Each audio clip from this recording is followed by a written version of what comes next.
Hey guys, welcome back to Micho Makes. My name is Micho. I like to make stuff. Today we've got part number 63 of the Toyota Sprinter Trueno AE86 by DeAgostini. This is, I think, going to be one that we've seen before because I believe it's the other seat, but without further ado, let's just jump right into this one. Alright, starting off, we've got our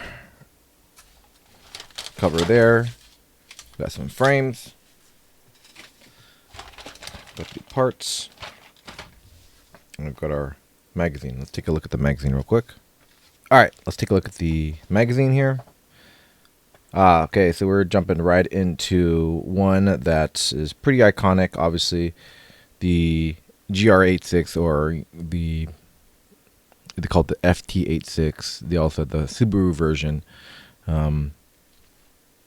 But this is pretty iconic nowadays. People obviously know about this vehicle now. It was built as a homage to the AE86 too, rear-wheel drive collaboration with Subaru using their Boxster engines.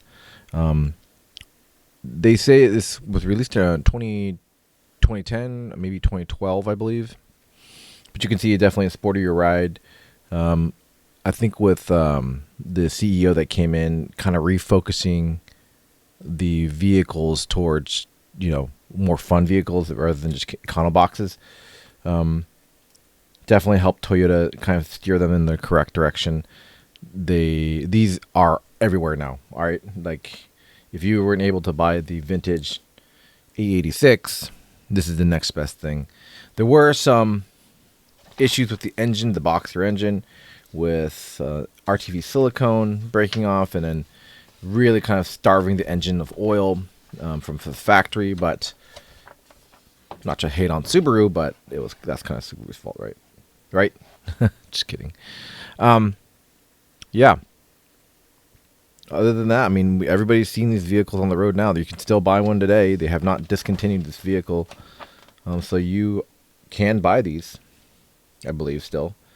If you can look and see here, I'm gonna make sure that this is in focus for everybody. You can read it if you'd like. You can see the vehicles here. Oh, and then they have like a CB.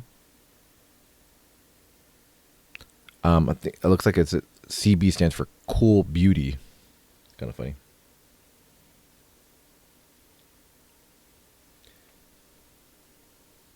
Make sure this is all in focus for you guys. You can actually use Google Translate to read this if you'd like.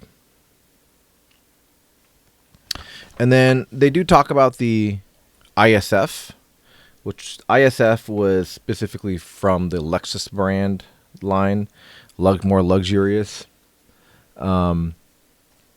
Looks like they actually had a model, the RCF, too, as well, from Lexus. They'll let you read that if you'd like. But this one was really focused on cars from the 2010s versus cars that were,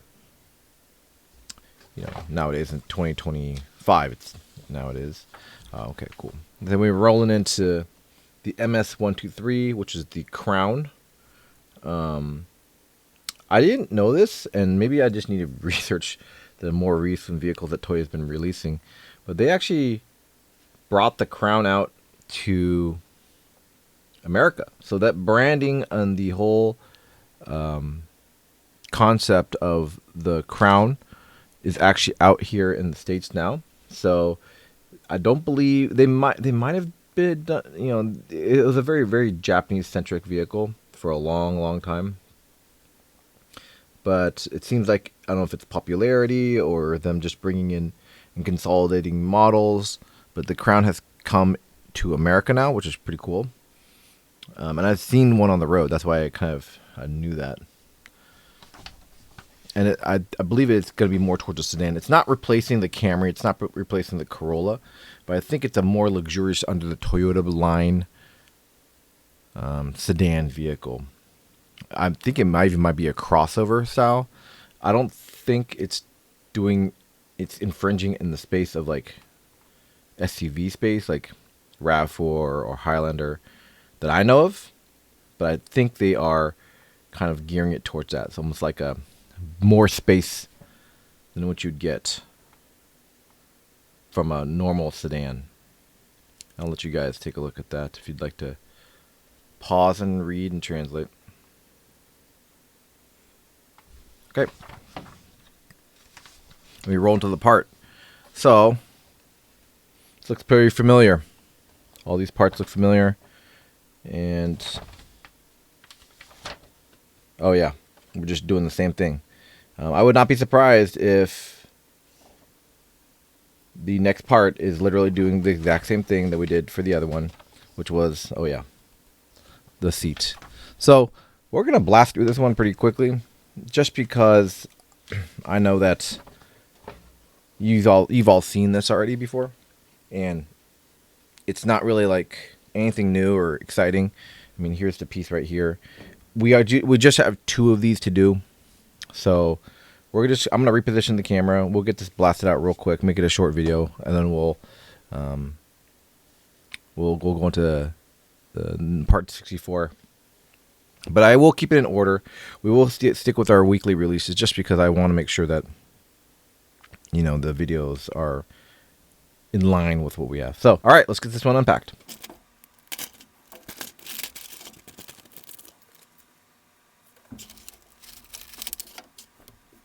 All right, starting off here, same thing we've seen before. This is the back for the passenger side. Here are, whoops, I'll grab actually some tweezers so I can actually grab these. It's upright here as well. Make sure these are actually in focus. Can you see? Q. The headrest upright as well.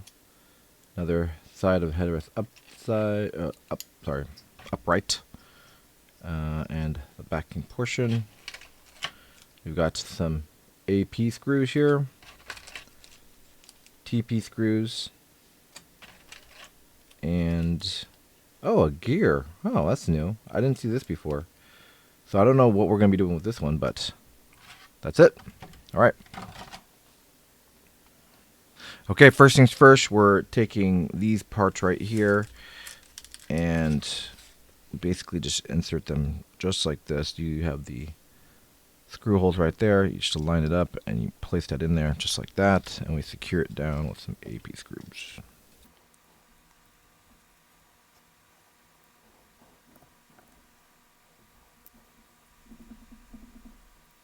And same thing on the other side. We just grab the other one, the other side, place it inside there, and AP screws as well.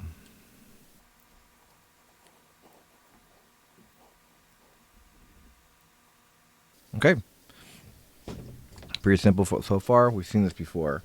So when we take this part here, and we're going to be placing it just like this. This side, I want to make sure the orientation is correct, because you can see it's going to be oriented just like that.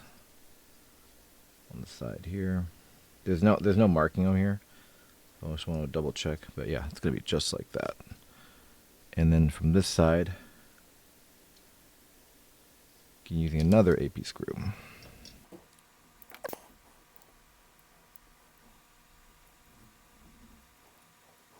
Okay, and then the same thing on this side here. Actually, you know what? Before I do that, I think we're supposed to insert the headrest. Let me just double check the... Oh yeah, my bad. Actually, it's not... let's see, let's loosen this up instead of actually taking it out all the way. It'd be a little bit easier if I do it like this, because I know I struggled a little bit with this, but I'll go ahead and just put this in just like that. This side, put that in just like that, because it was kind of a weird balancing act. So that actually worked out really well.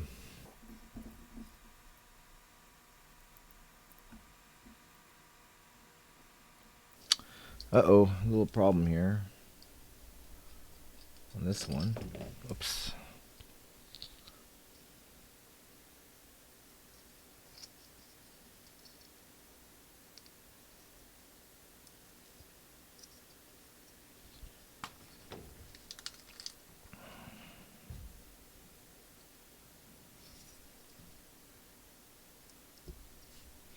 I'm gonna double check this because let me zoom in real quick and see if you guys can see that too. But I don't know if this is actually what I'm seeing or not.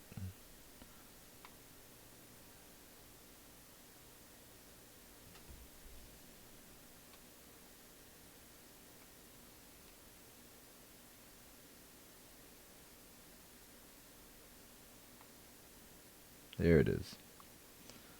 See right there? Is that a crack in the plastic? What I'm doing right here is testing and seeing if it's actually, see, it looks like it's a crack. Right there. See that? Because it's not, oh yeah, definitely a crack. Look at that. See that? It just opens up. That's not necessarily a good thing. So, a little bit longer part now. I'm going to get some glue in that. Try to secure that down to make sure when I screw this down it actually holds the headrest. That was the problem. Is that maybe I cinched it down too much, or the screw, or even just the plastic was a little bit brittle. Was a little too tight right there. See it? Oh yeah. Alright, I'm gonna get some glue. See if I can't very softly get something in that crack to make sure it doesn't impede. Alright, hang on a second. Okay, got myself a little bit of a tongue depressor here, but I broke it to make it a really sharp point. I want to be able to basically slide some glue in there, while with the screw is kind of opening it up a little bit. Maybe even screw it a little bit more. Open up just a little bit more, and then I'm gonna take the screw out, let it dry. So let's get it's a little bit saturated in glue, just enough. Nothing crazy. But I want a good amount on there. You can kind of see it on the tip there. See that? Okay.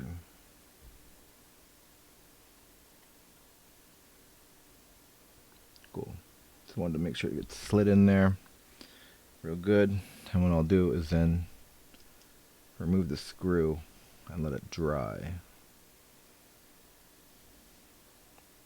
Because it should have compressed itself back together. Just like that.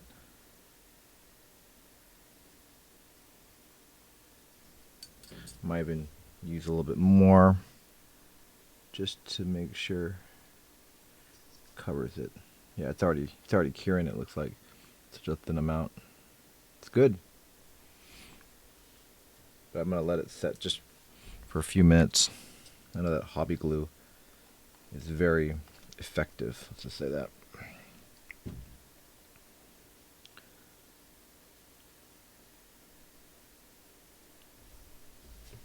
Alright, I'm going to give it a few minutes to let set, and then we'll screw it back in. Okay, it's been about 5 minutes. We'll go ahead and give this a shot here. I'll try to be as careful as I can now this time, so that I'm not stressing out the parts. Hopefully it's set enough.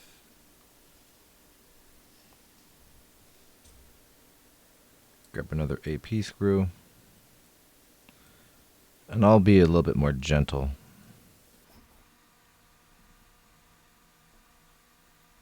I think it will hold it a little bit better when I get the backing portion on, which is this part right here. But we'll go ahead and let this just get set so it's held just like that. The next part, we'll hold this there. It's actually, we're going to be grabbing this piece again. And luckily, again, as there's cutouts here, put this just like that.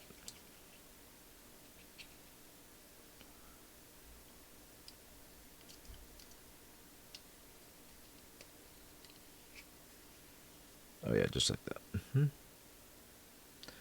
And that actually does help brace that side that we had glued a little bit better. We'll take some of these TP screws this time, and they're a little bit more flat. There. and have this hold on just like that.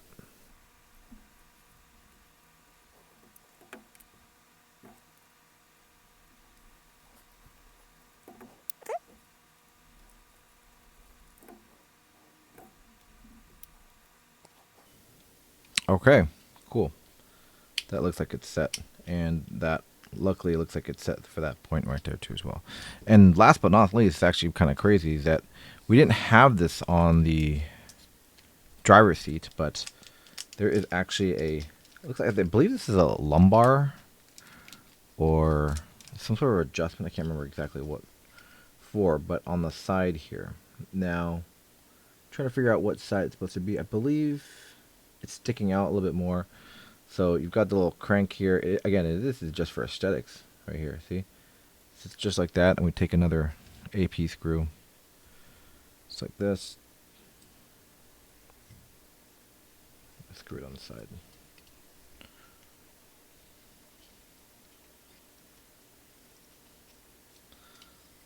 Alright.